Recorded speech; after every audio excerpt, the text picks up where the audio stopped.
ఏం రాశాడు ఇక్కడ? పేతురు గారు పత్రిక రాస్తున్నాడు. బాగా వినండి.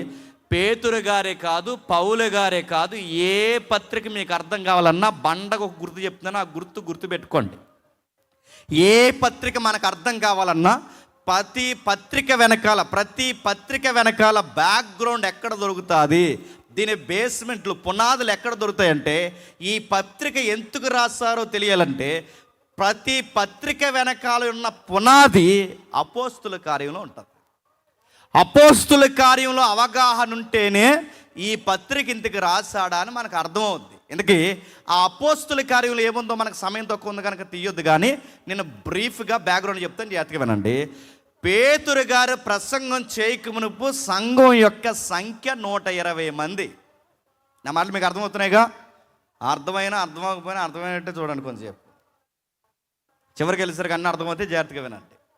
అయితే పేతురు గారు పెంతుకొస్తు దినాన్ని నిలబడి ప్రసంగం చేసే సమయానికి అక్కడ సంఘం యొక్క సంఖ్య 120 మంది. ఈ 120 మంది మేడగదిలో కూర్చున్నారు పరిశుద్ధాత్మని కొరకు. యెరూషలేము టౌన్లోకి, జెరూసలేం సిటీలోకి 20 లక్షల మంది వచ్చారు ఫెస్టివల్కి. ఆ రోజు జరుగుతున్న పండగ ఏంటంటే పెంతుకొస్తు అంటే వారాల పండగ అంటారు, పెంతుకొస్తు అంటే 50 రోజుల పండగ అంటారు. ఆ పెంతుకొస్తు అంటే ఫలముల పంటల పండగ, అధిక దిగుబడి పండగ. అందుకే దానికి వాడిన పదం హార్వెస్ట్ ఫెస్టివల్ అన్నారు.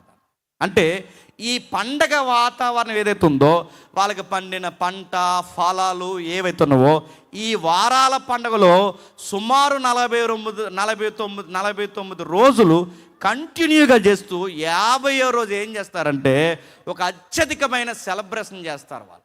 సరిగ్గా ఆ టైంలోనే 20 లక్షల మంది కింద ఉన్నారు టౌన్ చుట్టూ, సొలొమోను మందిరం చుట్టూ 120 మంది పైన ఉన్నారు. అక్కడ 120, ఇక్కడ 20 లక్షలు.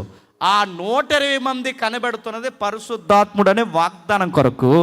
ఆ వాగ్దానం కొరకు కనబెట్టమని ప్రభు వెళుతూ చెప్పాడు. ఆ వాగ్దాన ఆత్మ పరిశుద్ధాత్ముడు దేవుడు, పరిశుద్ధాత్మ దేవుడు మీ మీదకు వచ్చేంత వరకు మీరు జెరూసలేము కానీ ఇజ్రాయేల్ కానీ దాటిపోవద్దు. ఆయన వచ్చేంత వరకు అక్కడ ఉండండి. ఆ 120 మంది కొన్ని దినాలుగా కనిపెడుతున్నప్పుడు అనుకున్నట్టుగానే పెంతుకొస్తు దినాన్న పరిశుద్ధాత్ముడు వాళ్ళ మీదకి వచ్చాడు. ఆ 120 మంది ఎప్పుడైతే ప్రవచనాలు చెప్పడం, వాక్శక్తి కలిగి ప్రవచనాలు చెప్పడం ఎప్పుడైతే స్టార్ట్ చేశారో, ఆయా అన్య భాషలు మాట్లాడుతున్నప్పుడు అందులో అందరికీ ఆయా భాషలు అర్థమయ్యాయి. కానీ స్థానిక ఇశ్రాయేలు, బాగా వినాలి, స్థానిక ఎబ్రీ అంటే మాతృభాష మాట్లాడుతున్న ఎబ్రీలు స్థానికులు ఎవరైతే ఉన్నారో వీళ్ళకి మాత్రం అర్థమవుతలేదు.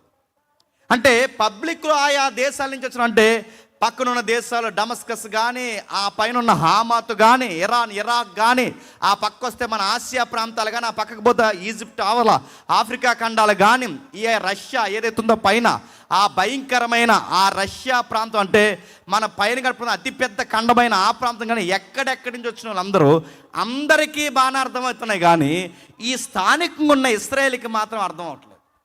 ఎందుకు అర్థమవట్లేదంటే ఇలా మాట్లాడుతున్న ఇతర దేశాల భాషలు మాట్లాడుతున్నారు. ఈ చెదిరిపోయి వచ్చిన వాళ్ళు కూడా ఆయా భాషల మీద వాళ్ళకి అవగాహన ఉంది కనుక ఇశ్రాయేలు చెదిరిపోయి అక్కడక్కడ స్థిరపడిపోయిన తర్వాత వీళ్ళకి ఎబ్రీ భాష అవతల అంటే అన్యుల భాష కూడా వచ్చు కనుక వాళ్ళకి అది ఇది కూడా అర్థమవుతుంది. కానీ వీళ్ళకి అర్థం అవ్వట్లేదు. అప్పుడు పేతురు గారు నిలబడి, బాగానండి, అప్పుడు పేతురు గారు నిలబడ్డారు. ఎందుకంటే వాళ్ళ గుసగుసలు స్టార్ట్ అయ్యి వాళ్ళు ఏమన్నారంటే, వీళ్ళేదో కొత్త మద్యం తాగేశారా, వీళ్ళేదో మద్యం తాగి మాట్లాడుతున్నారు, అందుకే వీళ్ళ భాషలు అర్థం కాలేదంటే వీళ్ళకి లాంగ్వేజ్ రాక ఏమనుకున్నారంటే తాగేసి మాట్లాడుతున్నారని. స్థానిక ఇశ్రాయేలు ఎబ్రీలు ఎప్పుడైతే అనుకున్నారో అప్పుడు స్థానిక భాషలు అంటే ఎబ్రీ భాషలో మాట్లాడడానికి పేతురు లెగిశాడు. ఆ మాట మీకు అర్థమవుతున్నాయా? ఆ పేతురు ఎప్పుడైతే లేచాడో, ఆయన లేచి మాట్లాడుతున్నప్పుడు ఆయన చేసిన ప్రసంగానికి ప్రజలు పొడవబడ్డారు. ఎప్పుడైతే పొడవబడ్డాడో ఆ ప్రసంగం ఎలా చేశారు? ఆయన ఎలా చేశాడంటే పాత నిబంధనల రెఫరెన్స్కి ఎక్స్ప్లెనేషన్ ఇచ్చాడు.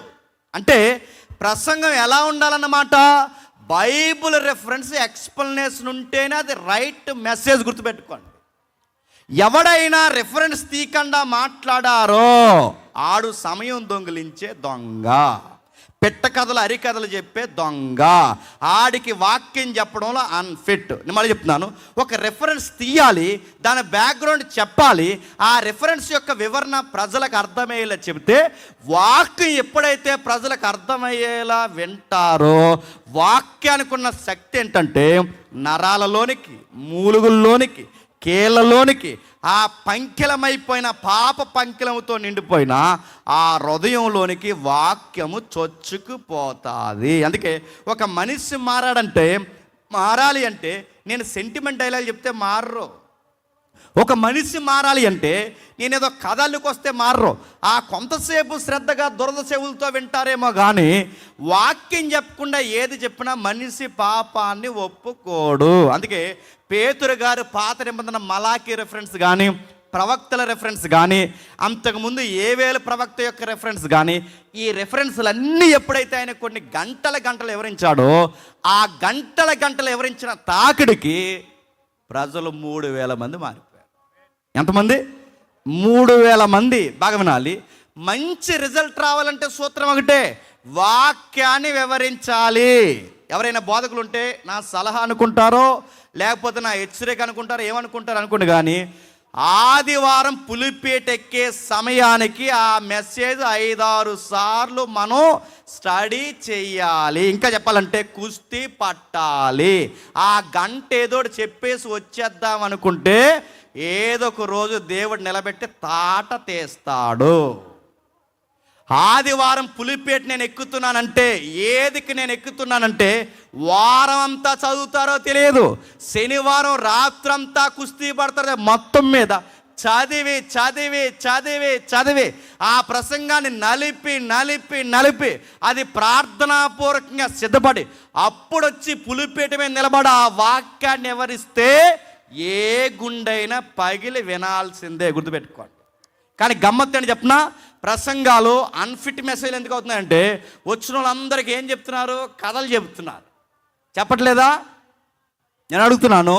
ఒకరోజు నేను ఎప్పుడో నాకు డ్యూటీ వచ్చిన కొత్తలో, అప్పుడు నేను ర్యాపిడ్ ఫోర్స్లో పనిచేస్తున్నాను రాజమండ్రి, మాది డిఓ క్రైమ్ బ్రాంచ్. ర్యాపిడ్ ఫోర్స్లో పనిచేస్తున్నప్పుడు నాకు డ్యూటీ కొత్తగా వచ్చింది. అప్పుడు నేను కొత్తగా వెళ్ళాను రాజమండ్రి. ఎక్కడో దిక్కును కూర్చుని వాక్యం వినాలి కనుక ఆ రోజు నాకు ఎక్కడికి వాక్యం వినడానికి అవకాశం లేదు, చెప్పడానికి అవకాశం లేదు. దేవుని సందులో ఎక్కడో దిక్కున 1 గంట గడుపుదామని ఒక మెయిన్ లైన్ చర్చ్కి వెళ్ళి కూర్చున్నాను. చర్చ్ పేరు అడగండి. ఆ మెయిన్ లైన్ చర్చ్కి వెళ్ళి కూర్చుంటే బాధాకరమైన విషయం ఏంటంటే ఆ రోజు పాస్టర్ గారు రాలేదు. పోన్లే చాలామంది పెద్దలు ఉన్నారు, ఎవరెవరు ఉన్నారు ఎవరో చెప్తారంటే ఆ రోజు పాస్టర్ అమ్మ గారు మైక్ తీసుకున్నారు. సరే పాస్టర్ అమ్మ గారు అయితే ఏముంది, ఎవరు చెప్పిన వాక్యమేగా విందామని చాలా భయభక్తులతో కూర్చున్నాం. నా పక్కనే ఎంఆర్ఓ గారు ఉన్నారు, డిప్యూటీ ఎంఆర్ఓ ఉన్నారు, తహసీల్దార్ వీళ్ళందరూ ఉన్నారు, అంతకుముందు ఎస్పీ సిసి ఉన్నాడు, వీళ్ళందరూ అక్కడే కూర్చున్నారు. మా డిపార్ట్మెంట్లో చాలామంది కూర్చున్నారు, రెవెన్యూ డిపార్ట్మెంట్ ఉన్నారు, చాలామంది చదువుకున్న ఉన్నతమైన అధికారులు వీళ్ళందరూ వచ్చి వాక్యాన్ని వినడానికి కొన్ని 100 మంది ఆ చర్చలో కూర్చుంటే ఆ రోజు అమ్మగారు చెప్పిన వాక్యం ఏంటో తెలుసా? వాక్యం ఏం చెప్పలేదు. వాళ్ళ చిన్నమ్మాయి పట్టి పడేసిందంట. చిన్నమ్మాయి కాలు పట్టి పడేస్తే ఆ పట్టి పడేసానన్న సంగతి పాస్టర్ గారు తెలిస్తే నన్ను తిడతారు, అవసరమైతే 2 తగిలిస్తారు. ఎలా ప్రవ్వా ఏంటి ప్రవ్వా అనుకుని అలా బాధపడుతుంటే 3 రోజులు ఉపవాసం ఉండి, దేనికోసం? పట్టి కోసం 3 రోజులు ఉపవాసం ఉండి ఇంత ప్రార్థన చేస్తే ప్రభు నామమున ఆ పట్టి దొరికిందంట. ఆ పట్టి ఎలా దొరికింది, ఎక్కడ పడేసింది, ఎవరు తెచ్చిచ్చారు, మొత్తం మీద 40 నిమిషాలు చెప్పి ఆ తర్వాత ఏమని చెప్పినా, నువ్వు ఏం పాడేసుకున్నావో తెలియదు కానీ విశ్వాసి, పాడేసిన ప్రతి దాన్ని ఎతికి రక్షించడానికి దేవుడు వచ్చాడు, ఆమేన్ అనేసింది. ఇంకేంటి ప్రసంగం? నేను అడిగాను, ఏం చెప్పింది మెస్ అంటే ఏం చెప్పలేదు. ఇప్పుడు ఎవడైనా అడుగుతాడు నన్ను బయటికి వెళ్ళాక, ఈరోజు వాక్యం ఏమన్నావంటే ఏమన్నావు? పట్టి అన్నావు. అడుగుతున్నాను, నా పిల్లల గొడవలు ఏదికి మీద ఎందుకు? నా మాట మీకు అర్థమవుతున్నా లేదో? నా పిల్లల గొడవ ఏదికి మీద ఎందుకు? నా భార్యకి నాకు పెళ్లి చూపులు జరిగిన ఆ గొడవలు ఎక్కడెందుకు అని అడుగుతున్నాను. జనాలకి వాక్యం మీద ఇంట్రెస్ట్ ఉండదు, కానీ జనాలకి ఏమి ఇంట్రెస్ట్ చెప్పినా, నాకు పెళ్ళి ఎలా అయింది, నా పిల్లలు ఎలా పుట్టారు, మా ఆవిడని తొలి చూపులు ఎలా చూశాను, ఇలా ఆడి చెబితే చెవులు పెద్ద అయిపోతుంటాయి కాదా? అప్పుడప్పుడు మీరు టైటిల్ చూస్తున్నారు లేదో, యూట్యూబ్లో కానీ ఈ సోషల్ మీడియా టైటిల్ మీరు చూస్తున్నారా? నేను అమెరికా వెళ్తున్నప్పుడు ఏం జరిగిందంటే, ఏం జరిగింది? ఏమైనా రెక్కడిపోయిందా? ఏం జరిగింది అడుగుతున్నాను. అమెరికా వెళ్తే మాకెందుకు, నువ్వు లండన్ వెళ్తే మాకెందుకు, నువ్వు దుబాయ్లో బుర్జ్ ఖలీఫా ఎక్కి దూకితే మాకెందుకు ఇవన్నీ అడుగుతాను. ఇవన్నీ దేనికి? ప్రజలు ఇవే వింటున్నారు. పాస్టర్ గారు వాక్యం చెప్పిందంట, నేను ఎలాంటి టైంలో పాస్టర్ గారికి సంబంధం ఓకే చెప్పండి, ఎలాంటి టైంలో చెప్తే మాకెందుకు, మొత్తం పెళ్లి చేసుకున్నారుగా నడుతాను. ఇవన్నీ దేనికి? వాక్యం మీద గ్రిప్పు లేకపోతే ఇలాంటి ఎదవసోదంతా నోటంట వస్తుంది నడుతున్నాను. పులిపేట దేవుడు ఎందుకు ఇచ్చాడు చెప్పనా? నా ఫ్యామిలీ కోసం చెప్పుకుంటానో, నా జబ్బలు ధరుచుకుంటానో, నేనేదో పోటుగాన్ని పులి అని చెప్పుకుంటానో కాదు. నేను ఎందుకు నాకు దేవుడు వాక్య వేదికని ఇచ్చాడంటే, వాక్యాన్ని వివరిస్తానని, ఆయన వాక్యాన్ని వివరిస్తానని. గమ్మత్తని చెప్పనా, ప్రభు అయిన యేసుక్రీస్తు వారు మళ్ళీ చెప్తున్నాను, దేవుడు దేవశుద్ధుడు, దేవుడు భూమి మీదకి వచ్చి ఆయన చేసిన పని ఏంటి చెప్పనా? ఆయన నోరు తెరిచి బోధించనుంది బైబిల్. అంటే ఆయన భూమి మీదకి వచ్చి ఆయన అత్యధికంగా ఇంపార్టెంట్ ఇచ్చిన వర్క్ ఏంటో తెలుసా? ఆయన నోరు విప్పి బోధించి, నోరు విప్పి మాట్లాడంటే, ఆయన వాక్యమే మాట్లాడాడంటే, దేవుడే భూమి మీదకి వస్తే ఆయన చేసిన పని అని చెప్పండి, వాక్యం మాట్లాడాడు. ఇప్పుడు అదే ప్లేస్లో దేవుడు ఎవరిని నిలబెట్టాడు చెప్పండి? నిన్ను, నన్ను, మనల్ని అందరు నిలబెట్టి మళ్ళీ ఆయన చేసిన ఆ పనిని నీ నోట నా నోట మాట్లాడమన్నాడంటే అది ఎంత భాగ్యం అండి నడుతున్నాను. అలాంటి భాగ్యాన్ని మనం పోగొట్టుకుని అనవసరమైన విషయాలు మాట్లాడితే దేవుడు లెక్క అడగడా? ఖచ్చితంగా అడుగుతాడు. వాళ్ళని అడగడమే కాదు, వింటున్న మిమ్మల్ని అడగరా? ఖచ్చితంగా ఆయన అడుగుతాడు. ఏం విన్నావంటే ఆయన అడగడా? అందుకే ఇప్పుడు ఈ వాక్యాన్ని చదువాం. ఏ పత్రిక మనకు అర్థం కావాలి అన్న దీని పునాదులు ఎక్కడ ఉంటాయన్నాం? అపోస్తుల కార్యాలు ఉంటాయి. పేతురు గారు ఎప్పుడైతే ప్రసంగం చేశారో 3000 మంది మారారు. ఎంత? 3000 మంది. ఆ 120 మంది, ఈ 3000 మంది, 3120 మంది. ఈ 3120 మంది ఎప్పుడైతే అధికారికంగా మారారో సంఘానికి సార్వత్రికంగా రిబ్బన్ కటింగ్ జరిగింది. అంటే 3000 మంది సార్వత్రికంగా సంఘము స్థాపింపబడింది. అధికారికంగా, సార్వత్రికంగా. ఎప్పుడైతే ఇది అధికారికంగా స్థాపింపబడిందో, ఆ సంఘంలో స్థాపింపబడిన తర్వాత 1000 మంది 3000, 4000 అయ్యారు, 4000 5000 అయ్యారు, 5000 6000 అయ్యారు. దినము శిష్యుల సంఖ్య అంటే విశ్వాసుల సంఖ్య పెరుగుతుంది. సంఖ్య పెరిగే కొద్దీ ఏమైందంటే పనికి మన గొడవలు వస్తుంది. నా మాటలు అర్థమవుతున్నాయా? తెలుగులో సామెత ఉంటుంది, గుర్తుపెట్టుకోండి. మంద ఎక్కువైతేనట, చెప్పండి ముఖ్యాంశాలు మరోసారి చెప్పండి. మంద ఎక్కువైతేనట చెప్పండి, మజ్జిగ మామూలు పలస కావలేదు ఎరుసలేంలో. 120 మంది ఉన్నప్పుడు బాగానే ఉన్నారు, 3000 మంది ఉన్నప్పుడు బాగానే ఉన్నారు. వీళ్ళ 1000 మందిగా ఎప్పుడైతే విస్తరించారో భోజనాలు కాడు గొడవలు వస్తున్నాయి అంట. చెప్పుకోవడానికి సిగ్గేడు చెప్పినా గొడవలన్నీ ఎక్కడొస్తాయి చెప్పండి? భోజనాలు కాడ వస్తాయి. ఎందుకు? తినే వాళ్ళ దగ్గర గొడవలు రావు. బాగా వినండి, గొడవలు స్టార్ట్ ఎలా అవుతాయి? ఈ వడ్డించే బ్యాచ్ ఉంటారు చూసారా, ఎక్కడో కాదండోయ్, మళ్ళీ చెప్తున్నాను. ఈ వడ్డించే బ్యాచ్ ఉంటారు చూసారా, ఆ వడ్డించే బ్యాచ్ తినమైన వాళ్ళు లేకపోతే గొడవలు వస్తాయి. చాలా సంఘాలు మీరు చూడండి, వడ్డించండి రా అని వీళ్ళకి ఇస్తే వీళ్ళందరూ కలిసి ఏం చేశారంట? కూరలు దాచేశారంట. నన్ను కూర దాచేస్తారు. దరిద్రం చెప్పిన పెరుగు బకెట్లు దాస్తారు. దరిద్రం చెప్పిన ఆ కోడికి లోపల ఉంటాయి అవయవాలు. మన ఈస్ట్లో మాస్ స్లాంగ్ ఉంది దానికి, చెప్పండి, సాల్తీలు ఫ్రై దాచేస్తారు. దాసేసి ఏం చేస్తామని అడుగుతున్నాను. దాసేసి ఆ లోలు వస్తారు, ఆ లోలు వాళ్ళకి పెద్ద ఓలు ఉంటాను అడుగుతున్నాను. ఆ ఊళ్ళో వేసేసుకోవాలి. ఇప్పుడు అడుగుతున్నాను, నేను అడుగుతున్నాను, నిన్ను సంఘంలో నియమించింది దేనికి? నీ చుట్టానికే పట్టానికి వడ్డించుకుంటాను కాదు అడుగుతున్నాను. మిమ్మల్ని వడ్డించడానికి పెట్టింది దేనికంటే, మనం తినకపోయినా వచ్చిన ప్రజలు తింటారని వాళ్ళకి వడ్డించి, చిన్నోడినైనా పెద్దోడినైనా అందరినీ ఒకలాగే చూస్తాను. దేవుడు నీకు వడ్డించే పరిచర్య కార్యక్రమం ఇస్తే నువ్వు దాసేస్తున్నావంటే నిన్నేమనాలి? ఇలాంటి పనే దాయలేదు. కానీ పక్షపాతం చూపించే బ్యాచ్ తయారయ్యారు వడ్డించే దగ్గర. ఏంటా పక్షపాతం అంటే, అరే వీళ్ళ గ్రీకులు రా, మన వాళ్ళు యూదులు రా, వాళ్ళు భర్త లేని వాళ్ళరా, వీళ్ళందరూ బ్యాక్గ్రౌండ్ ఉన్న వాళ్ళరా, వాళ్ళది ఆ ప్రాంతం రా, మనది ఈ ప్రాంతం రా, మనది రాజోలరా, వాళ్ళది మలికీపురం రా, ఇలా మాట్లాడుకోవడం మొదలుపెట్టి ప్రాంతీయ భేదాలు, భాషా భేదాలు. మరో మాట చెప్తున్నా, ఒక్క మాటలో చెప్పాలంటే ఈరోజు కులపిచ్చి ఎంత ఉందో ఆ రోజుల్లో కూడా ఈ జాతి వైరం కూడా అంత వచ్చేసి తక్కువ చూడటం ఎప్పుడైతే స్టార్ట్ చేశారో సంఘంలో గుసగుసలు స్టార్ట్ అయ్యి దేవుడి కంట్లో పడింది. గుర్తుపెట్టుకోండి, దేవుడు దినదినం అపోస్తుల బోధ యందును, రొట్టె విరుచుట యందును, వాక్యం వినుట యందును ఎడతెగక ప్రార్థనలో ఉండాలని దేవుడు కోరుకుంటే వీళ్ళు సుఖంగా ఉండే వాళ్ళు సుఖంగా ఉండకుండా భోజనాల దగ్గర గొడవ పెట్టుకుంటే ఏం చేస్తాడండి? బాగా వినాలి. లేనోడు లేక ఏడుస్తానట, చెప్పండి. ఉన్నోడు తినడానికి ఏడ్చాడు నడుతున్నాను. అరే వాక్యం లేక పరిసర ప్రాంతాలు ఇతర దేశాలు ఏడుస్తుంటే వీళ్ళకి అపోస్తుల కళ ముందు ఉంటే వీళ్ళకి వాక్యం మీద లేదంటే మనసు, చెప్పండి, భోజనాల దగ్గర గొడవ పెట్టుకు. అంటే ఈ గొడవలన్నీ దేనికి వచ్చాయంటే ప్రాంతీయ బాధ, భాషా భేదంతో గొడవలు వచ్చేసి. అప్పుడప్పుడు మీరు చూసారు లేదో, ఎంత వాక్యం చెప్పండి, ఎంత వాక్యం బోధించండి, ఎంత మాట్లాడినా క్యాస్ట్ మాట్లాడుకుంటారో మాట్లాడుకోరు. నేను అడుగుతున్నాను, మీరు నరకానికి పోవడానికి పెద్ద కారణాలు ఏం అవసరం లేదు. మీరు క్యాస్ట్ పిచ్చితో ఉండండి. రిజర్వేషన్ క్యాండిడేట్లే మీరు మళ్ళీ చెప్తున్నాను. నరకానికి రిజర్వేషన్ అయిపోయినట్టే. క్యాస్ట్ అనేది ఒక మైథాలజీ, అది ఒక ఐడల్ వర్షిప్. అది అలాంటి నువ్వు భుజాన్ని రాసుకుని తిరుగుతున్నావు అంటే ఇది చాలదా నేను నరకంలో వేయడానికి? ఎందుకు చెప్తున్నాను చెప్పండి ఈ మాట. పెద్దమ్మ ఇక్కడ చర్చ్ ఉంది, అక్కడ వరకు ఎందుకు పోతున్నావు ఈ పెద్దమ్మ అని అడిగితే, ఈ పెద్దమ్మ అందంట మా ఊళ్ళు అందరూ అక్కడికే పోతున్నారు బాబు అందంట. ఎక్కడికి? మా ఊళ్ళు నడుతుంది. వెళ్ళి మీ ఊళ్ళు అందరూ కొంత పెద్ద ఊళ్ళు, అందులో పోతారు మీరు అందరూ నడుతున్నాను. ఇక్కడ చచ్చడగా మీ ఊళ్ళు అంటే మా క్యాస్ట్ వాళ్ళు అందరూ అక్కడ ఉన్నారు. క్యాస్ట్ ఏంటి నడుతున్నాను? ఇలాంటి భేదాలు అంటే ఇక్కడ మనకి క్యాస్ట్ ఫీలింగు, వాళ్ళకి భాషా భేదము, వాళ్ళకి ప్రాంతీయ భేదము, వాళ్ళకి గ్రీకులు యూదులు అనే భేదం. దేవుడు ఏం చేశాడంటే ఈ పనికి మాలిన బద్ధకస్తుల్ని, ఈ పనికి మాలిన గొడవల్ని దేవుడు అనసడానికి దేవుడు తీసుకున్న నిర్ణయం స్తెఫన్ను బయటికి లాక్కొచ్చాడు.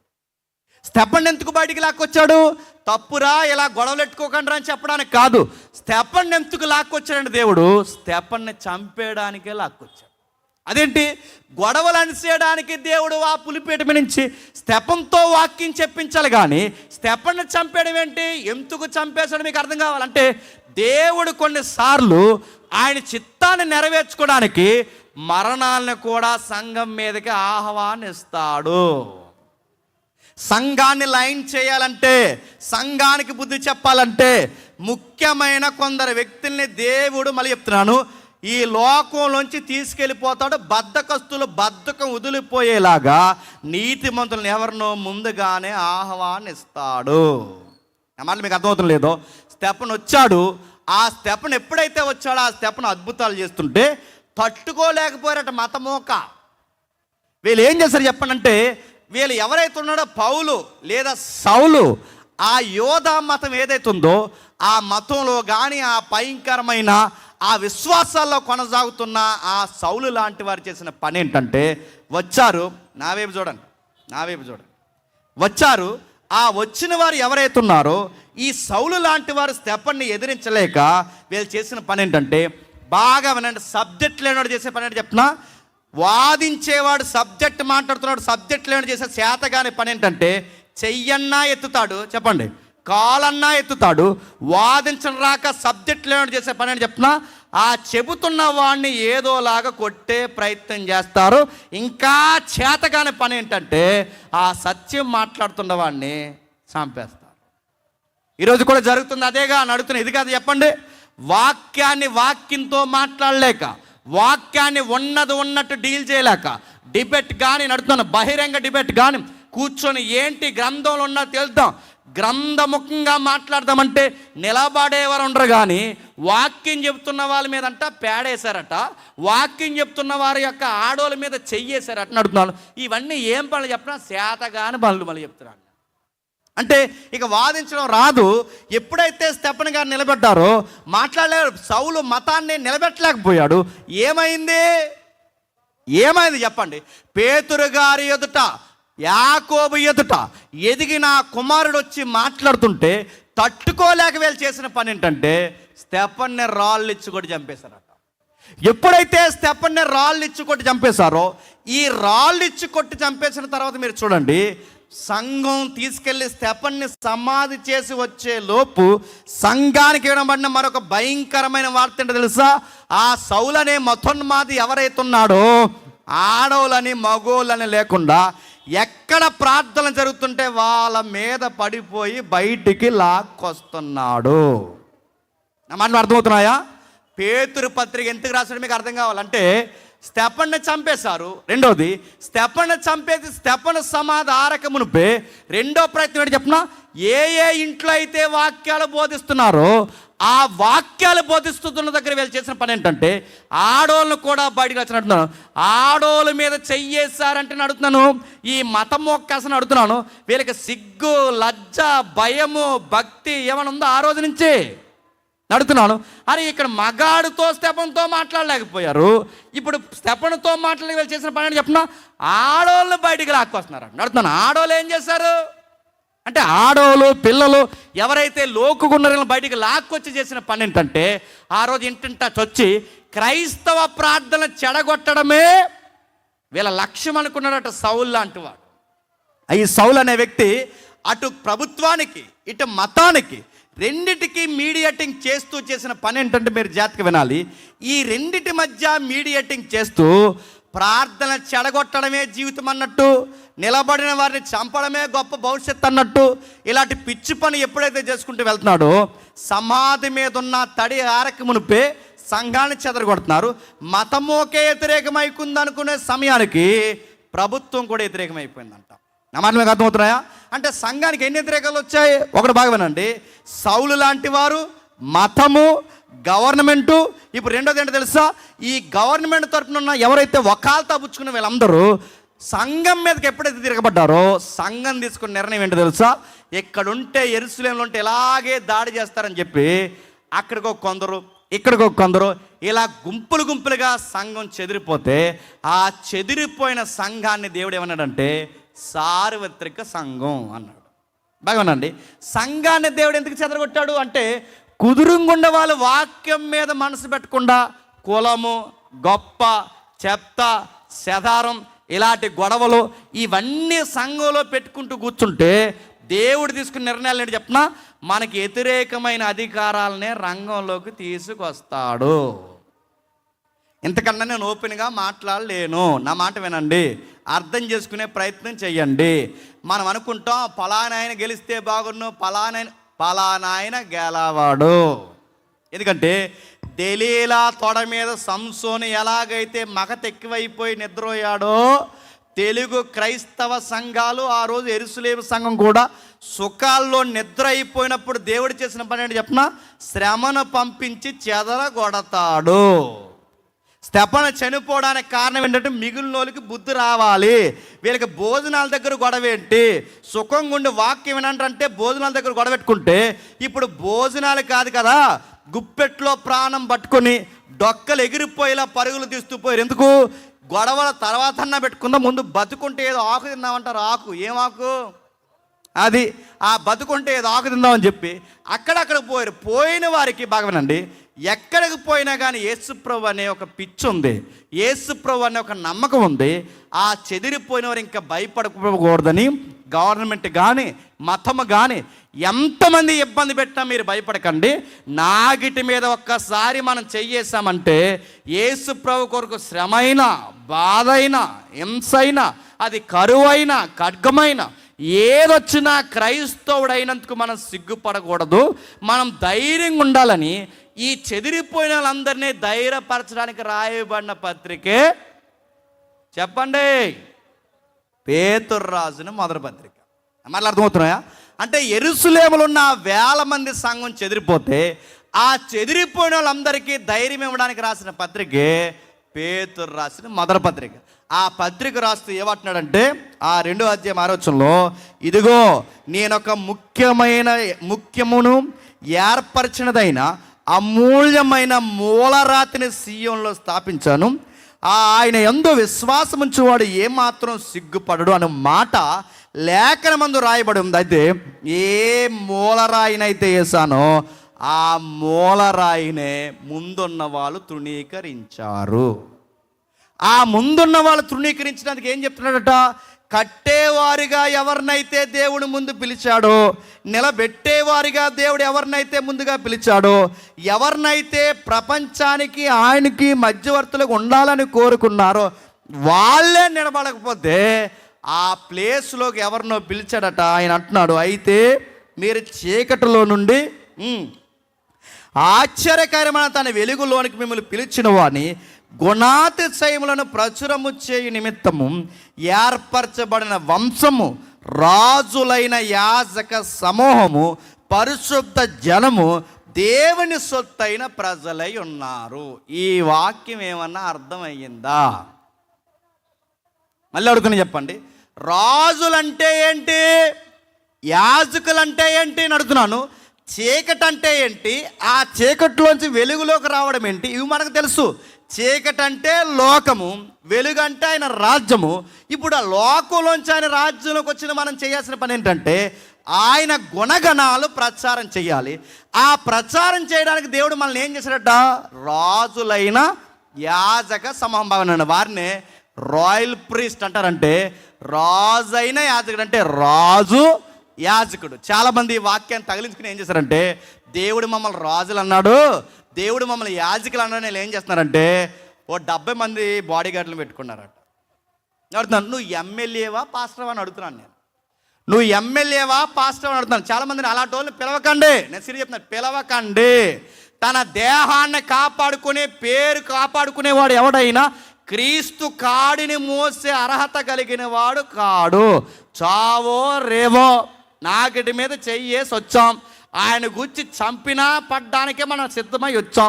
అలాంటిది నాకు 1000 రూపాయలు ఒక్కొక్కడికి ఇచ్చి బాడీ గార్డ్ని పెడతానంటే బుద్ధి జ్ఞానం ఉండాలా వద్దా? గమ్మత్తని చెప్పనా, ఈ బాడీ గార్డులు ఎందుకంటే ఈ మధ్య నాకు తగులుతున్నారు చాలామంది. అందరికీ బాడీ గార్డులే. దేనికి బాడీ గార్డులు? అక్కడ దిగిపోతారు, కారు అది ఎదరో కారు వెనకాల కారు అక్కడ దిగిపోద్ది. ఆ దిగిపోయిన తర్వాత నా డోర్ నేను తీను, ఎందుకంటే నా చేయి పడిపోయింది కదా. మరి నా డోర్ నేను తీను, నా డోర్ ఇంకొకటి తీస్తాడు నడుతున్నాను. డోర్ తీను, నా బైబిల్ మైను. సిగ్గు రావాలని చెప్తున్నాను. నా డోర్ తీను, బైబిల్ తీను. ఇంకా ఏం చేస్తారు? నా బైబిల్ ఇంకొకటి మోస్తాడు, నా వాటర్ బాటిల్ ఇంకొకటి మాత్రం వాటర్ బాటిల్, నా కచ్చిపు ఇంకొకటి మోస్తాడు, నా షూ నేను తీసుకోను, నా షూ తీస్తారు. పోనీ వయసు అయిపోయిన ఆయనకి చేసామంటే ఒక పద్ధతి ఉంది, పెద్ద ఆయనకి చేసామంటే ఒక పద్ధతి ఉంది. మీకేమైంది అని అడుగుతున్నాను. తీరు అక్కడ తీస్తారు, నేను తీసి ఎక్కుతారు. నాకు మైక్ ఇచ్చే ముందు నా గురించి ఊకదంపుడు కార్యక్రమం ఉంటుంది. ఆయన అలాగా, ఈయన ఇలాగా, ఎలాగా మమ్మల్ని మాట్లాడమంటావు, ఆయన ఎలాగో నడుతున్నాను, ఎలాగ నడుతున్నాను. ఈ బాడీ గార్డులు అన్నారట, తప్పుకోండి తప్పుకోండి, మీకు ఎవడడ్డు ఉన్నాడు? మీకు మీరే అడ్డు, మీకు ఎవడడ్డు ఉన్నాడు? మళ్ళీ ఈ బాడీ గార్డులకి ఈ మధ్య 500 పెంచమన్నారంట. నడుతున్నాను అంటే పెంచకపోతే రారు మీరు. బాడీ గార్డులు నడుతున్నాను. ఎవరో పెద్ద అన్నాడు, బాడీ గార్డులు జనాల మీద అడిపోతారని కదట, అందరూ ఆయన వైపు చూడాలని అంట. గుర్తుపెట్టుకోండి. నేను అడుగుతున్నాను, రాజులు అనగానే ఎమ్మెల్యేలను నడుపుతామని కాదు, ఎమ్మెల్యే పోజులు కొడతామని కాదు, ఎంపీలు పోజులు కొడతామని కాదు. రాజు అంటే చెప్తున్నా, సంఘానికి, సహోదరుడికి, పొరుగువానికి ఏదన్నా జరిగితే ముందు వరుసలో కింగ్లను నిలబడి ఆ కష్టాన్ని మేదేసుకునేవాడినే రాజు అన్నాడు. గుర్తుపెట్టుకో. యాజకుడు అంటే చెప్పినా గుర్తుపెట్టుకో, దేవుడికి మనిషికి మధ్యవర్తిత్వం చేసి ఆ మనిషిని దేవుని రాజ్యంలో బలంగా నువ్వు స్థాపించడానికి పిలువబడిన వాడే యాజకుడు. ఇది అర్థమవుతుందా? రాజులైన యాజకులు అంటే అడుగుతున్నాను, రూపాయి పోగేసి ఇచ్చిన సందాన్ని పోగేసి పట్టుకెళ్ళి వేల రూపాయల కోట్లు సూట్లు వేసుకోవడం కాదు రాజు అంటే. ఈ మధ్య అలాగే చేస్తున్నారు. ఎందుకన్నా మన యొక్క ఏదైతుందో మన ఇలాకాలో జరుగుతున్న విషయాలు, మన కంటబడిన విషయాలు నేను చెప్తున్నాను. ఇవి మీరు చూడాలి, వినండి, గ్రహించండి. ఇలాంటివి వాక్యం ఒప్పుకోదని కాస్తంత గ్రహించి ఎవరిని వెంబడించాలో ఎవరిని వెంబడించకూడదో నేర్చుకోండి. మనం చెప్తున్నాను, వీళ్ళు వచ్చారు నడుతున్న 1000 రూపాయలు. ఇప్పుడు నేను ఉన్నా అండి, ఒక 60,000 రూపాయల సూట్ నేను వేసుకోలేను. సూట్ నాకు సూట్ బాగోదా? నేను వేసుకోలేని చెప్పండి. నేను సూటే నాకు బాగా సూట్ వేసుకొని నడుతున్నాను. నేను 60,000 రూపాయల సూటు, 20,000 రూపాయల సూట్ నేను వేసుకుని ఇక్కడ నిలబడి మనమందరం దేవుళ్ళు తగ్గించుకోవాలంటే నడుతున్నాను. మెసేజ్కి అర్థం ఉందా? నేను అడుగుతున్నాను, మనం అందరం తగ్గించుకోవాలని నేను అంటే అడుగుతున్నాను, ఏవి తగ్గించుకున్నావని నీ సూటే చెబుతుంది. మళ్ళీ అర్థమవుతున్నాయా? రాజు అంటే సూట్ లేయడం కాదు, రాజు అంటే రకరకాల పోజులు కొట్టడం కాదు, రాజు అంటే 70 మందిని చుట్టూ తిప్పుకోవడం కాదు. ఈ రిఫరెన్స్ ఏంటో నీకు అర్థం కావాలి అంటే, దీని హిస్టరీ ఏంటో అర్థమైతే నడుతున్నాను. మన హృదయం ఏడుస్తుంది, మన కళ్ళు ఏడుస్తాయి. దేవా, ఇంత భాగ్యం ఇచ్చో నాకు అర్థం కాలేదు ప్రభువా, లోకస్తులు ప్రవర్తించినట్టే నేను ప్రవర్తిస్తున్నాను ప్రభువా, ఇదా దీని అర్థం అని ఒక సగటు క్రైస్తవుడిగా మన బాధ్యత, గురుతర బాధ్యత మనకి గుర్తొస్తుంది. ఇందుకే ఏంటి దీని సంగతి మీకు అర్థం కావాలంటే, టూకీగా అవుట్లైన్స్లో మనం తెలుసుకుంటూ వచ్చేదాం, టైం తక్కువ ఉంది కనుక ఒక్కసారి నిర్గమాకాండం రండి. నిర్గమాకాండము 19వ అధ్యాయం, నిర్గమాకాండము 19వ అధ్యాయం, నిర్గమాకాండము 19వ అధ్యాయం 4, 5, 6 వచనాలను చూడండి. నిర్గమాకాండము 19వ అధ్యాయం, త్వరగా నిర్గమాకాండము 19వ అధ్యాయం 4, 5, 6 వచనాలు. నేను ఐగుప్తీలకు ఏమి చేసిదునో మింగేకండి, అలా మంచిగా చదివాలి. ఎవరైనా చదవండి. నేను ఐగుప్తీలకి ఏమి చేసితునో మిమ్మల్ని గెద్ద రెక్కల మీద మోసి నా యొద్దకు మిమ్మల్ని ఎట్లు చేర్చుకుంటునో మీరు చూసితిరి. కాగా మీరు నా మాట శ్రద్ధగా విని నా నిబంధనను అనుసరించి నడిచిన యెడల మీరు సమస్త దేశములో జనులలో నాకు స్వకీయ సంపాద్యమగుదురు. సమస్త భూమి నాదే కదా, మీరు నాకు యాజక రూపకమైన రాజ్యముగాను పరిశుద్ధమైన జనముగాను ఉందురని చెప్పును. మళ్ళీ అర్థం చేత వినండి. ఇప్పుడు 19వ అధ్యాయం 6వ వచనంలో ఉన్న మాట ఎందాక ఎక్కడో చదివాం. మెలుగు ఉన్న వాళ్ళు చెప్పండి. ఈ 19వ అధ్యాయం అంటే నిర్గమాకాండం 19వ అధ్యాయం 6వ వచనంలో ఉన్న మాట ఇందాక మనం ఎక్కడ చదివాం? పేతురు పత్రిక 2వ అధ్యాయం 9వ వచనం చదివాం. అంటే పేతురు గారు చెబుతున్న మాట పేతురు గారిది కాదన్నమాట. పేతురు గారు చెబుతున్న మాట ఎక్కడది? నిర్గమాకాండంలో దేవుడు చెప్పిన మాట. అంటే పేతురు గారు ఆ మాట ఎందుకు చెబుతున్నారో తెలియాలంటే అసలు నిర్గమాకాండం గొడవ ఏంటో తెలియాలి. ఇది తెలియకే బాడీ గట్లెట్టి తిరుగుతున్నారు చాలామంది. ఇది తెలియకే నడుతున్నారు, ఏం చేయాలో అర్థం కావట్లేదు. ఇది తెలియక అసలు నిర్గమాకాండం తెలిస్తేనే పేతురు గారు ఆ పదాలు ఎందుకు ఉపయోగిస్తున్నారో తెలుస్తుంది. ఎందుకంటే నిర్గమాకాండం గొడవ ఏంటి? అసలు ఆ పదమే చెప్తుంది, ఆ పుస్తకం పేరే చెప్తుంది నిర్గమాకాండం. నిర్గమము అంటే ఏంటి? చచ్చారు నా చేతులు ఈరోజు చెప్పండి.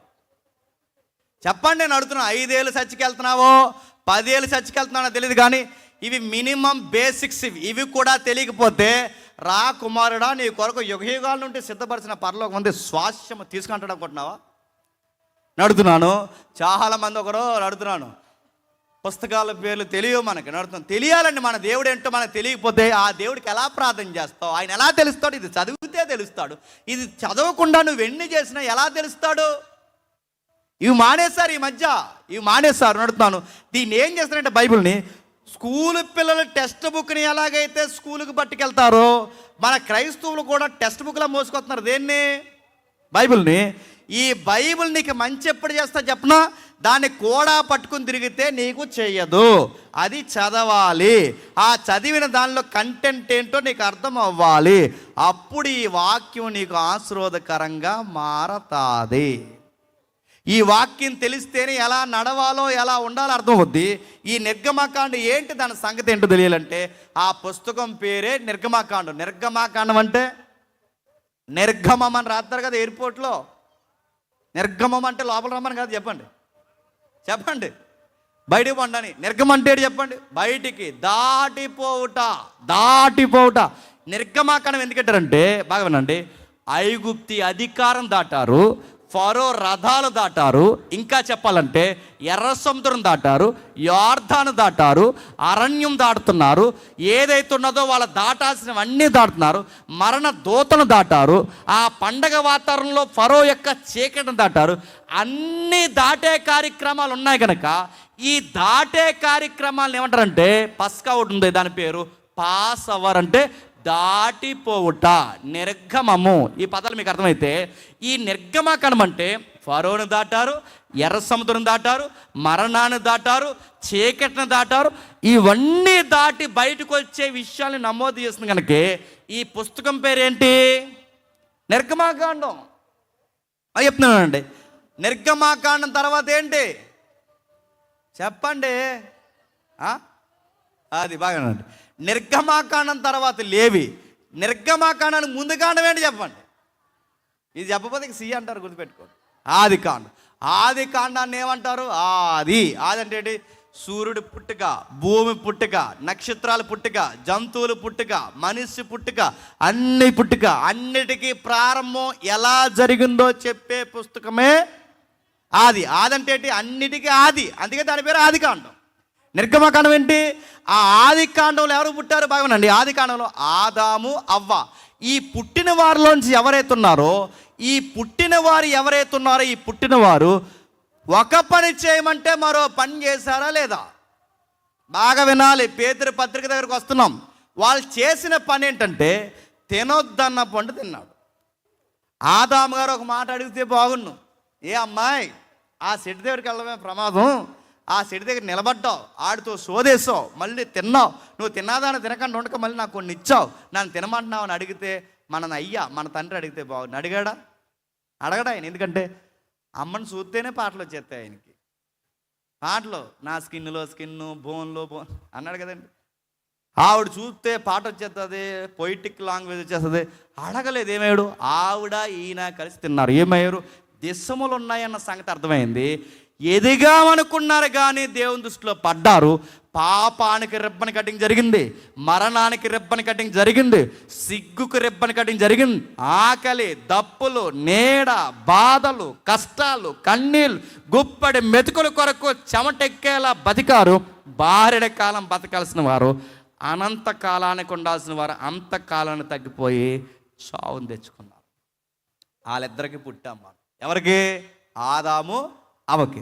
వాళ్ళిద్దరి నుంచి వచ్చినప్పుడు ఏమైంది బాగానండి?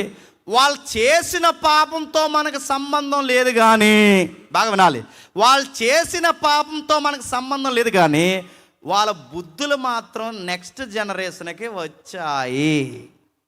వచ్చాయా లేదా? వచ్చాయి. అందుకే బైబిల్ ఏముందంటే ఏ భేదము లేదు. చెప్పండి, అందరూ పాపులు అన్నాడా? కొందరే పాపులు, మిగిలిన వాళ్ళందరూ నీతిమంతులు అన్నాడా? చెప్పండి, అందరూ పాపులే. ఆదాము తర్వాత నీతిమంతుడని అనాలంటే ఆయన సర్టిఫికేట్ ఇవ్వాలే తప్ప ఎవరు నీతిమంతులు కారు. ఆదాము తర్వాత ఏం జరిగిందో తెలుసు? డిస్టర్బెన్స్ అయ్యింది డిఎన్ఏ. అక్కడి నుంచి ఏమైంది? వాళ్ళ బుద్ధులే మనకు వచ్చాయి. ఆదాము వాళ్ళ బుద్ధులు ఇప్పటికి ఉన్నాయంటే ఎందుకు లేవు? ఉన్నాయి. పెద్దోళ్ళు బుద్ధులు వస్తాయంటే వస్తాయి. ఎందుకు రావు చెప్పండి? వస్తాయి రావా? నడుతున్నాను. తాతకి బట్టపూర ఉంటే మనవడికి వస్తుందా లేదా? చెప్పండి, ముఖ్యాంశాలు మరోసారి చెప్పండి. వస్తాయి లేదా? వస్తాయి. నడుతున్నాను. తాతలకు షుగర్ ఉంటే నెక్స్ట్ జనరేషన్కి వస్తుందా లేదా? ఈ మధ్య హార్ట్ స్ట్రోక్లు పెరిగిపోయాయి. గుండు పొడొస్తే హాస్పిటల్ ఏమంటారు చెప్పినా? నీకే వచ్చిందా, ఫ్యామిలీలో ముందు ఎవరికైనా? చెప్పండి. అంటే ఏమంటున్నారు? డిసీజులు వస్తాయా రావా? వస్తున్నాయి. వారసత్వంగా డిసీజులు వచ్చినప్పుడు బుద్ధులు రావా? వస్తాయి. ఇంకా చెప్తాను వినండి. ఒకప్పుడు పెళ్లి చేయాలంటే అటు 7 తరాలు ఇటు 7 తరాలు చూసారండి. ఎందుకంటే ఈ 7 తరాల్లో ఎవడైనా వంకరోడు ఉంటే ఆ వంకరోడు కాపురం చేయకుండా పెళ్ళాన్ని కొట్టేవాడైతే ఆడి బుద్ధి కనుక పెళ్ళికొడుకు వస్తే ఈ పెళ్ళికొడుకు పిల్లను బాధ పెట్టేస్తాడని తెలిసి ఈ సంబంధం ఓకే చేసే ముందు వెనక్కి ఎక్కడ చూసేవారు చెప్పండి? 7 తరాలు చూసి అప్పుడు ఈ సంబంధం ఓకే చేసేవారు. ఇంకా బాగా వినండి, ఈ టేపు కూడా 7 తరాలు చూసారు. ఎందుకు? ఈ 7 తరాలు అమ్మమ్మలో, తాతమ్మలో, నానమ్మలో గయ్యాల గంపలు ఎవరైనా ఉంటే ఆ గంప బుద్ధులు కానీ ఈ పెళ్లి కూతురికి వస్తే ఈ పిల్ల మొత్తాన్ని కుటుంబాన్ని రోడ్డు ఎక్కించేస్తుందని చెప్పి ఇటు 7 తరాలు చెప్పండి, ఇటు 7 తరాలు చూసేవారు. అప్పుడు పెళ్లి చేశారు. ఎందుకు? ఆ బుద్ధులు పిల్లలకు వస్తాయని. ఇప్పుడు అది చూస్తున్నారా? 7 కలిపి 14 లక్షలు ఇమ్మన్నారంట. గుర్తుపెట్టుకో, చూస్తున్నారని అంటున్నారు. అందుకే 14 లక్షలు తీసుకుంటారు. 3 నెలలు తిరుగుతుంది, ఆటో వేసుకుని కోర్టుకు వెళ్ళిపోతారు. అదే జరుగుతుంది కాబట్టి నడుతున్నాను. ఈరోజు చూస్తారంటే చూస్తారు. నడుతున్నాను. ఆ జనరేషన్ ఈ జనరేషన్ చూస్తున్నారు. అందుకే తెలుగులో సామెత ఏంటో తెలుసా? తల్లి సేని మేస్తే చెప్పండి, బిడ్డ మమ్మీ నేను గొట్టుని మేస్తాను అందో చెప్పండి, అది సేలోకే దిగుతుంది. ఎందుకంటే మీరు ఏ బిహేవియర్ ఉంటుందో అదే బిహేవియర్ మన పిల్లలకు వస్తుందా రాదా? వస్తుంది. అందుకే ఆదామ వాళ్ళకి పుట్టుకొచ్చే కనుక పిల్లల్లో కూడా నేచర్ కనబడుతుంది చూడండి. ఆ పిల్లల నేచర్ చెప్పిన ఎరా నెలకు 10,000 కడుతున్నావు, నీకు ఫెయిల్ అయిపోయారా అని అడిగితే, మమ్మీ ఈసారి నేను బాగా చదువుతాను అన్నాడు. నేనే కాదు చెప్పండి, ఆడు ఫెయిల్ అయిపోయాడు మమ్మీ అంటున్నాడు. నా మళ్ళీ అర్థమవుతున్నా, నేనే కాదు ఆడు ఫెయిల్ అయిపోయాడు అని అడుగుతాను. చిన్న పిల్లలు స్కూల్కి వెళ్ళి పెన్సిల్ దొంగతనం చేస్తున్నారంటే దొంగతనం చేసే బుద్ధి వాళ్ళకి ఎలా వచ్చిందండి? దాన్నే బైబిల్ ఏమని చెప్పనా, స్వభావము అంతే. అది వచ్చింది. బాగా వినండి, ఆ వచ్చింది. ఇంకా మీకు అర్థం కావాలంటే, మీకు 2 పిల్లలు ఉంటే లేదా ఒక పాప ఉంటే, ఆ పాప ముందో లేదా బాబు ముందు మీ పిల్లల ముందు వేరే పిల్లల్ని ఎత్తుకోండి. ఆడిని దించే వరకు ఈడు ఏడు పాపితే ఒట్టు. అరే ఆడికి అప్పటికే జలసి వచ్చిందంటే వచ్చిందని అడుగుతాను. ఆ వయసుకు అది బుద్ధి ఉంది, కానీ అది ఎదిగితే దాన్ని ఏముంది చెప్పిన, జలసి, అసూయ, స్వార్థము. అంటే అది సహజంగా ఉందా అంటే ఉంది. ఇలాంటి వ్యక్తులకు ఎప్పుడైతే పుట్టామో, ఆదాము తర్వాత జనరేషన్ ఏమైందంటే పూర్తిగా యెహోవా దృష్టికి ఏమైంది చెప్పండి, ఘోరమైపోయింది. నరుల చెడుతనం బాల్యము నుండి చెడ్డదైపోయింది. అప్పుడు దేవుడు తీసిన నిర్ణయం జలప్రళయాన్ని రప్పించి, ఆ జలప్రళయం చేత ప్రపంచాన్ని దేవుడు చెప్పండి అంతం చేసేసాడు. ఒక కుటుంబం మాత్రం మిగిలింది. ఆ కుటుంబాన్ని అరారాతు కొండల మీద ఆపాడు. అక్కడి నుంచి ఆ కుటుంబం కింద దిగింది. అందులో 3 కొడుకులు ఉన్నారు నాహోకి, 3 కోడళ్ళు ఉన్నారు. వాళ్ళ 6, వీళ్ళిద్దరు 8 మంది కిందకి దిగారు. ఆ సరిగ్గా వాళ్ళు దిగిన వాళ్ళు ఎక్కడ దిగారంటే 2 నదుల మధ్యకి దిగారు. ఆ 2 నదుల పేర్లే యూఫ్రటీస్, టైగ్రిస్. వాటినే ఫరాతు, ఇద్దికేల్ అంటారు. మనకి వరల్డ్ హిస్టరీలో కూడా అదే ఫేమస్ హిస్టరీ. ఎప్పుడైతే ఆ నదుల మధ్యకి వచ్చారో జనాభా అభివృద్ధి పొందింది. మళ్ళీ చేసిన తలతిక్కల పనులు ఏంటంటే, జలప్రలయం ముందు తప్పులు చేసి ఎలాగైతే దేవుని చేత మొట్టుకెళ్ళి తిన్నారో, ఇప్పుడు కూడా మళ్ళీ ఏం చేశారంటే నియంతల పరిపాలన కిందకి వచ్చారు. అందులో ఒక నియంతే నిమ్రోద్. మీకు అర్థమైపోయినా అర్థమైనట్టే చూడండి. కొంచెంసేపు అసలు విషయం కొంచెంసేపులో అయిపోద్ది మనకి. బాగా వినండి. నిమ్రోద్. ఈ నిమ్రోద్ కిందకి ఎప్పుడైతే వచ్చారో, నిమ్రోద్ ఏం చేశాడు? బాగా వినండి. దేవుని యొక్క చిత్తము సర్వలోకానికి వెళ్ళి సర్వ సృష్టిలో జనాల్ని దేవుడు నింపాలన్నది ఆయన చిత్తమైతే, వీళ్ళు ఏం చేశారు? చుట్టూ ఒక సిటీ కట్టుకుని, సిటీ మధ్యలో ఏం కట్టారంట? గోపురం కట్టారు. బాగుండి. చుట్టూ ఇల్లులు కట్టుకున్నారంటే ఇళ్ళల్లో ఎవరు ఉండడానికి? మనుషులు ఉండడానికి. మధ్యలో గోపురం కట్టారంటే గోపురంలో ఎవరు ఉండడానికి? బాబెల్ హిస్టరీ చదవండి, తర్వాత మీకు ఓపుకుంటే గూగుల్ తల్లిని అడుగుతారో, యూట్యూబ్ చెల్లిని అడుగుతారో, అడగండి చెప్తారు. నేను అడుగుతున్నాను, బాబేల్ అంటే ఏంటి అడుగుతున్నాను. బాబేల్, దాన్నే జిగ్రాట్ అంటారు. మూల పదాలు అవే. ఏదైతే జిగ్రాట్ బాబేల్ ఉందో అది మధ్యలో కట్టారట. చుట్టూ పట్టణం ఉంది, చుట్టూ పట్టణాల్లో మనుషులు ఉన్నారు. మరి మధ్యలో ఎవరు ఉండడానికి కట్టారు? దేవుడు ఉండడానికి కట్టారట. ఎవరు ఉండడానికి? అందుకే చూడండి, దాని ఆకారం ఎలా ఉంటుందంటే, చర్చిలు కానీ, మసీదులు కానీ, గుడి కానీ, దేవుడు పేరు మీద కట్టేది ఏదన్నా ఈసారి మీరు జాగ్రఫికల్గా చూడండి, సూదుగా ఉంటుంది. మీరు చూసారా? ఎందుకు సూదుగా ఉంటుంది? ఇలా సూదుగా కట్టాలని ఎవడ తెచ్చాడు ఈ టెక్నాలజీ అంటే నిమ్రోద్ తెచ్చాడు. ఎవరు? నిమ్రోద్. మీరు తర్వాత చదవడం మన టైం లేదు కనుక అలా చివరి కట్టి, స్టేర్ కంటే అంతస్తులుగా కట్టి, ఆ చివరిని ఒక తలుపు పెడతారు. ఆ తలుపుని ఏమంటారంటే దేవుని ముఖద్వారము. తలుపు పైన ఉంటుంది, తలుపు అక్కడ తలుపు, ఎక్కడో తలుపు, ఎక్కడో తలుపు, ఎక్కడో తలుపు, మధ్యలో మెట్లు ఉంటాయి, చుట్టూ పట్టణం ఉంటుంది. ఆ పైన ఎంతగా ఆ తలుపు పెట్టాడు నిమ్రోద్ అంటే, బాగానండి, కిందంతా విల్లులు ఉన్నాయి కనుక ఈ కింద బలిపిట్టలు కట్టి వాళ్ళ పంట సంతానం అన్నీ ఇక్కడ తెచ్చి పెడతారు. ఆ తలుపు తీసుకుని ఎవరు వస్తారంట చెప్పండి? దేవుడు వచ్చి అలా తలుపు తీసుకుని దేవుడు వచ్చి అలా మెట్ల మీద దిగి ఈ కిందకు వచ్చి ఏవైతే పెట్టారో ఈ కానుకలను తీసుకుని వెళ్ళిపోయి మళ్ళీ నెక్స్ట్ వీక్ కలుసుకుందామని రావడానికి పోవడానికి టవర్ కట్టారట. ఎవరికి? దేవుడికి. అదే బాబేలు. బాబేలు అనే దానికి తారుమారే కదా, మరొక అర్థం ఏంటి చెప్తా, దేవుని ముఖద్వారం అని అర్థం. అంటే దేవుడికే ద్వారం పెట్టారు. అందుకే చూడండి, ఎక్కడ మీరు ఏ దేవుడి నిర్మాణాన్ని చూడండి, సూదు గట్టి. ఈసారి మీరు చూడండి, వెళ్ళినప్పుడు పైన తలుపు ఉంటుంది చూడండి, ఎందుకు ఎడుతున్నారు అడగండి. ఈసారి బయటోళ్ళైనా ప్రపంచ చరిత్రలో సూది గట్టో తలుపెట్టారు, మనోళ్ళు కూడా సూదిగా చర్చి కట్టి మధ్యలో తలుపెట్టలేదు కానీ గంట ఎట్టారు. మనోళ్ళు ఏమన్నారంటే ఆడకన్నా ఈసారి మనం పెద్ద గంట ఎట్టేయాలంట. ఆడెందుకు ఎట్టాడో తెలియదు, గంట నువ్వెందుకు ఎట్టావు తెల్ల గంట, మమ్మల్ని నిద్రనే గంట, తెల్లవాళ్ళు కూడా ఎత్తారు ఆ గంట. నేను అడుగుతున్నాను, ఎందుకు గంట? ఆ పైన కట్టిన నా తలుపులేంటి, గంటలేంటి, ఇవన్నీ ఏంటి ఇక్కడి నుంచి వచ్చాయి. ఆ దేవుడు చేసిన పని ఏంటంటే చెదరగొట్టి పాడేశాడు. నా మాటలు వినాలి, నేను ముగిస్తున్నాను త్వరగా. ఎప్పుడైతే వీళ్ళని చెదరగొట్టేశాడో చెదిరిపోయారు. ఎలా చెదిరిపోయారు బాగా వినండి. సముద్ర ప్రాంతాలకు చెదిరిపోయారు, నదీ ప్రాంతాలకు చెదిరిపోయారు, పచ్చని బయల్లోకి చెదిరిపోయారు, ఎక్కడ కొండ ప్రాంతం అక్కడ చెదిరిపోయారు, ఎడారిలోకి చెదిరిపోయారు. చెదిరిపోయిన కుటుంబాలన్నీ అలా విస్తరిస్తే ఆ విస్తరించిన కుటుంబాల తర్వాత ఏమైనాయి అంటే దేశాలు అయినాయి. ఏమైనాయి? ప్రపంచ దేశాలు అయినాయి. మీకు అర్థమవుతుందని అనుకుంటున్నాను. ఈ ప్రపంచ దేశాలు అయ్యాక చెదిరిపోయిన ప్రతి మానవుడికి గుండెల్లో ఉన్నది ఏంటంటే దేవుణ్ణి తడువులాడి ఎతకాలనుకుంటాడు. ఏమనుకుంటాడు? దేవుణ్ణి ఎతకంటే గుండెకి ఆశ ఉంటుంది. గుర్తుపెట్టుకోండి, ఎవడైనా నాస్తికుడైనా ఆస్తికుడైనా దేవుడు నమ్మనోడైనా వాడు ఏదో ఒకటి నమ్మకానికి వాడు కట్టుబడి ఉండాలి. ఆ గుండెకుండే జబ్బది. అదేంటంటే దేవుడు నమ్మని వాళ్ళు కూడా నమ్ముతారు, నమ్మాలని అంటున్నాను. మనం దేవుడు ఉన్నాడని నమ్ముతున్నాం, దాన్ని ఏమన్నాం? నమ్మకం. ఆడు దేవుడు లేడని నమ్ముతున్నాడు, దాన్ని ఏమనాలి? అది నమ్మకమే. బాగునండి. ఆడికైనా ఫెయిత్ ఉండాలి. చెప్పండి, మనకంటే మనం ఉన్నాడన్నది ఫెయిత్, ఆడికి లేడన్నది చెప్పండి ఫెయిత్. అంటే ఈ గుండె ఏదో దాన్ని నమ్మాలి. అందుకే ఈ గుండెకుండే జబ్బేటంటే సుపీరియారిటీని వర్షిప్ చేయడానికి ఇష్టపడుతుంది. అంటే ఏదో ఒక హయ్యర్గా వర్షిప్ చేయాలంటే నాకన్నా ఒకటి అభిమానించేది ఉండాలి. అందుకే ఈ అభిమానం కోరుకుండే జబ్బు గుండెకుంది కనుకే అంతమంది సినిమా యాక్టర్లు మనం ఇష్టపడతాం. గుర్తుపెట్టుకోండి. ఎందుకు సినిమా యాక్టర్లు ఇష్టపడుతున్నాం? నీ తలకాయ ఆడి తలకాయ ఒకటే, నీకు 2 చేతులు ఆడికి 2 చేతులు ఒకటే, నీకు 2 కాళ్ళు ఆడికి 2 కాళ్ళే, నీ హైట్ ఆడి హైట్ ఒకటే, రంగు ఆడు మనిషే నీవు మనిషే. కాకపోతే వాడిని ఎందుకు అభిమానిస్తున్నావు? అదో జబ్బు మన గుండెకి. గుర్తుపెట్టుకోండి. ఆడి నెలకి 1000 రూపాయలు ఎత్తాడు నీ అకౌంట్లో, వేయడు. ఆడి కోసమట మీ కోనసీమలోనే ఆడి కోసమట ఆ ఫ్లెక్స్ కట్టి ఆడు తైలాభిషేకం చేస్తాడని ఆడి బీరిక ఇచ్చి ఇలా తల కొట్టుకుని రక్తాభిషేకం చేశాడు. రక్తంతో ఏంటి ఫ్లెక్స్కి. ఇది కోసేసుకోవాల్సింది ఇంకా బాగొద్దు. నువ్వు నా మాటలు అర్థమవుతున్నాయా?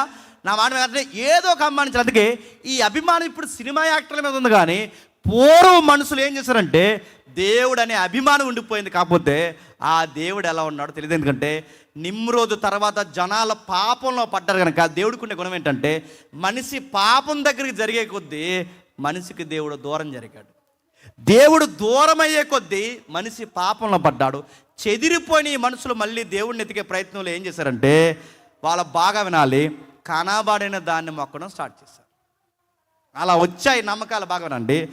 సూర్యుడు ఉదయాన్నే వచ్చి మనకు రోజు ఇస్తున్నాడు కనుక సూర్యుడే దేవుడు అన్నారు. నది వల్ల మనం బతుకుతున్నాం కనుక చెప్పండి నీరే దేవుడు అన్నారు. పంట వల్ల బతుకుతున్నాం కనుక పంటే దేవుడు అన్నారు. గాలి వల్ల బతుకుతున్నాం కనుక గాలి అంటే ఈ ప్రకృతిని ఆరాధించడం. బాగా వినండి, రూపాలు పెట్టడం స్టార్ట్ చేశారు. ఇప్పుడు చెదిరిపోయిన మనుషుల్ని మళ్ళీ దేవుడు తన వైపుకి తిప్పుకోవడానికి ఇప్పుడు ఆదాము లేడు, చెప్పండి నోవహు లేడు. ఇప్పుడు దేవుడికి కావాల్సిన ఒక మనిషి కావాలి. ఆ మనిషి పేరే అబ్రహాం. ఎవరు? నా మాటలు అర్థమవుతున్నాయా? అబ్రహాం. ఎప్పుడైతే అబ్రహాం వచ్చాడో అబ్రహాంకి దేవుడు మాట ఇచ్చాడు ఏమని? నీ సంతానం ద్వారా చెప్పండి ఈ ప్రపంచాన్ని ఆశీర్వదిస్తాను. అక్కడ భౌగోళిక సంతానం ఇశ్రాయేలీలు, అక్కడ ఆ సంతానానికి ఆత్మీయ అర్థం ఉంది, అలా పక్కన పెట్టండి. ఆ సంతానం ఏమైందంటే ఐగుప్తిలో బానిసలయ్యారు. నా మాట అర్థమవుతాయి? నిర్గమకాండం దగ్గరికి వస్తున్నాం. ఆ సంతానం అంటే ప్రపంచానికి ఎవరినైతే ఆశీర్వాదకరంగా మారుస్తానన్నాడో ఈ చెదిరిపోయిన మనుషులకి దేశాలకి మళ్ళీ నేనేంటో పరిచయం చేస్తా. ఆదాముకు పరిచయమైన నేను, నోవహుకు పరిచయమైన నేను, అబ్రహాం నీకు పరిచయమైన నేను మళ్ళీ ప్రపంచ దేశాలకి నన్ను నేను పరిచయం చేసుకుంటాను. నన్ను నేను పరిచయం చేసుకోవాలి అంటే ఈ ప్రపంచ ప్రజలతో మాట్లాడడానికి నాకు ఒక రెఫరెన్స్గా జాతి కావాలి. ఆ జాతి పేరే చెప్పండి ఇశ్రాయేలీలు. ఈ ఇశ్రాయేలీలు ఎక్కడున్నారు? ఐగుప్తిలో బానిసలుగా ఉన్నారు. ఈ బానిసలుగా ఉన్న వారిని దేవుడు ఇడిపించడానికి అక్కడున్న పంచభూతాలు ఏవైతే ఉన్నో వాటి మీద, సూర్యుడి మీద, నీరు మీద, నది మీద, భూమి మీద, అన్నిటి మీద తెగులు రప్పించి 10 తెగులు రప్పించాడు. ఎన్ని తెగుళ్ళు? బాగా వినాలి, ముగిస్తా. 10 తెగుళ్ళు ఎప్పుడైతే రప్పించాడో, ఈ 10వ తెగులు ఎవరి మీద రప్పించాడంటే ఫరో కుటుంబం మీదకి రప్పించాడు. ఫరో కుటుంబం మీదకి ఎందుకు రప్పించాడు? ఐగుప్తిలో 9 దేవతలు ప్రకృతి సంబంధమైనవి అయినా 10వ దేవుడు ఎవరో తెలుసా? ఫరోయే దేవుడు, బనిసే దేవుడు. అందుకే చూడండి, మన హిస్టరీలో, మన ఇండియన్ హిస్టరీలో దేవుడు తర్వాత దేవుళ్ళు ఎవరో తెలుసా?